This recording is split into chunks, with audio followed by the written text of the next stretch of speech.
Barcodes. We must have seen these black and white zebra stripes in almost all products. We know that these barcodes gives us the price of the product, but have we ever stopped to wonder how these barcodes work? If you did not know about this, by the end of this episode of Now You Know, you will know.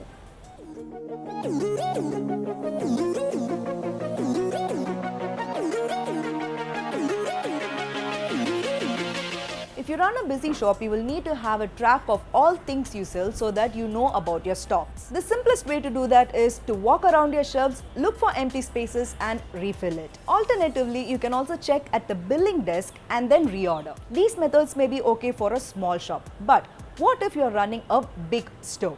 You can manually mark the prices for all the products you're selling, but what if you decide to reduce the price for a specific brand?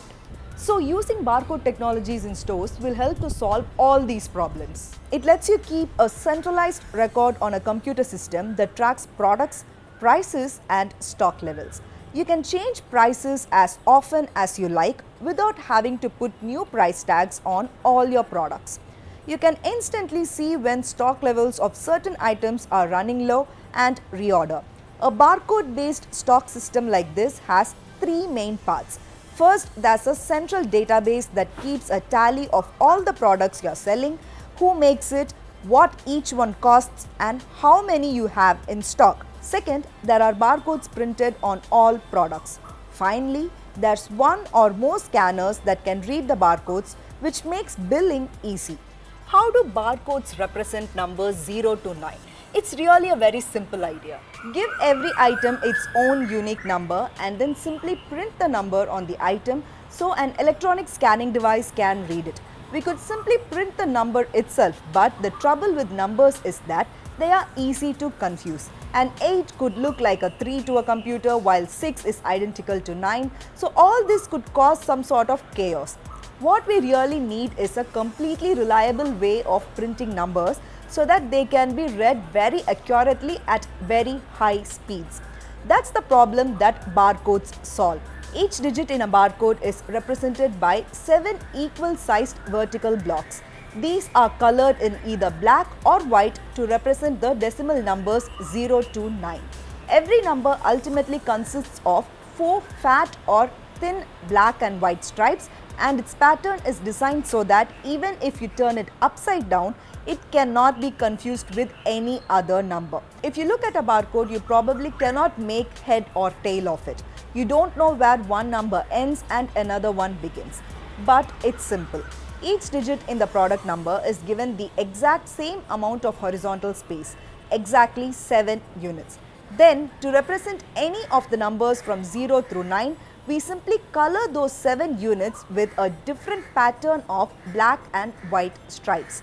Thus, the number 1 is represented by coloring in 2 white stripes, 2 black stripes, 2 white stripes and 1 black stripe, while the number 2 is represented by 2 white stripes, 1 black stripe, 2 white stripes and 2 final black stripes, and it goes on.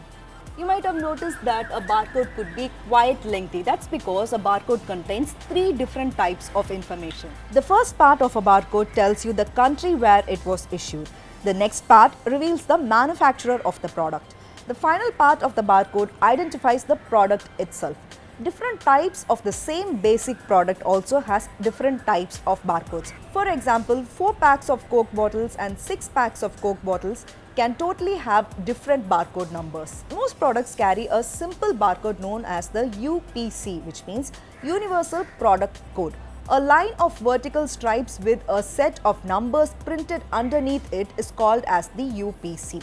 There is another kind of barcode that is becoming increasingly common and it stores much more information.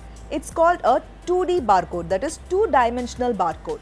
It would be no good having barcodes but no technology to read them. So, how do barcode scanners work? Barcode scanners have to be able to read the black and white zebra lines on products quickly and feed that information to a computer which can identify them immediately using a product database. So here's how they do it. Light reflects back into a light detecting electronic component called a photoelectric cell. White areas of the barcode reflect most light, black areas reflect least. As the scanner moves past the barcode, the cell generates a pattern of on-off pulses that correspond to the black and white stripes. So, if a barcode reads black, black, black, white, black, white, black, black, the cell would be off, off, off, on, off, on, off, off. An electronic circuit attached to the scanner converts these on-off pulses into binary digits, that is zeros and ones.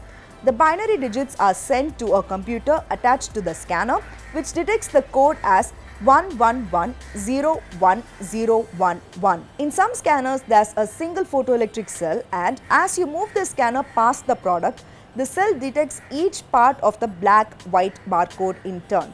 In more sophisticated scanners, there's a whole line of photoelectric cells and the entire code is detected in one go. In reality, scanners do not detect zeros and ones and produce binary numbers as their output.